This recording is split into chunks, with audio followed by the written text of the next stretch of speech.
प्रतापपुर विधानसभा seat पर हो रहे उपचुनाव को लेकर मनोज मंडावी की पत्नी सावित्री मंडावी ने दावेदारी पेश की है। सावित्री मंडावी ने कहा कि कार्यकर्ताओं की भावनाओं का सम्मान करते हुए चुनाव लड़ना चाहती हूं। हालांकि अभी तक पार्टी से कोई बात नहीं हुई है। उन्होंने कहा कि जन भावना को देखकर सरकारी नौकरी से इस्तीफा दिया है। बता दें कि भानु प्रतापपुर में 5 दिसंबर को उपचुनाव होगा और इसके लिए 17 नवंबर से नामांकन की प्रक्रिया भी शुरू होगी।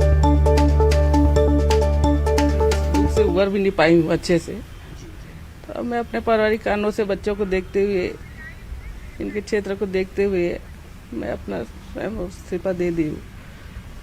और भानु प्रतापपुर विधानसभा के जितने भी कार्यकर्ता हैं उनकी भावनाओं का सम्मान करते हुए मैं क्षेत्र को देखना चाहती हूँ।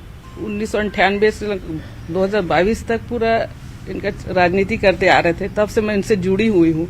देखती थी वाकई में ये ना बिल्कुल क्षेत्र की जनता के लिए बहुत सेवा की है, खूब सेवा भी किए, साथ विकास के जितने भी कार्य थे पूरा इन्होंने पूरा किया। मतलब दिन रात इनका ना क्षेत्र में ही दौरा रहता था, अक्सर बहुत काम किया, खूब काम किए। चर्चा नहीं हुए, मैं अपने उससे स्वेच्छा से वो करी, कुछ वो ऐसा अभी चर्चा वगैरह नहीं हुआ है।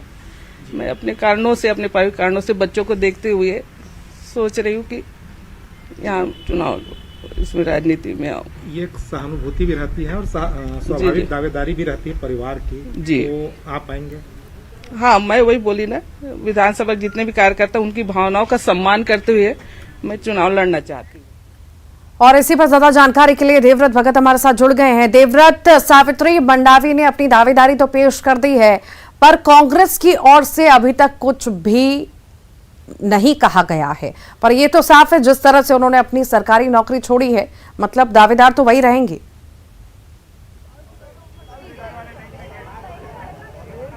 जी बिल्कुल, कांग्रेस की तरफ से भले ही आधिकारिक कोई पुष्टि नहीं की गई हो, नाम का ऐलान नहीं किया गया हो, लेकिन इतना साफ है कि सावित्री मंडावी ने अपना इस्तीफा दे दिया है। सरकारी शिक्षक के तौर पर बतौर वो काम कर रही थी, लेकिन जिस तरह से भानु प्रतापपुर के विधायक रहे मनोज मंडावी का जब निधन हुआ, उसके बाद से ये सीट खाली हो गई है।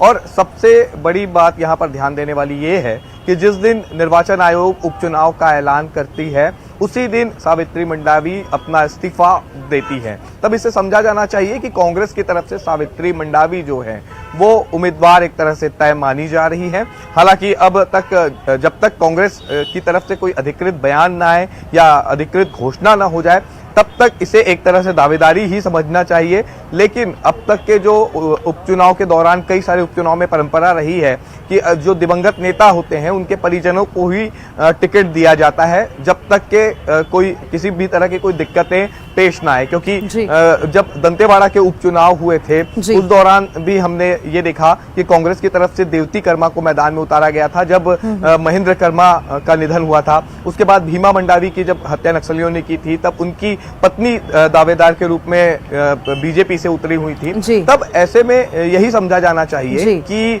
जो सावित्री मंडावी ने अपना इस्तीफा दिया है, उसके बाद से वो कांग्रेस की उम्मीदवार हो सकती हैं। ठीक, बहुत शुक्रिया देवव्रत।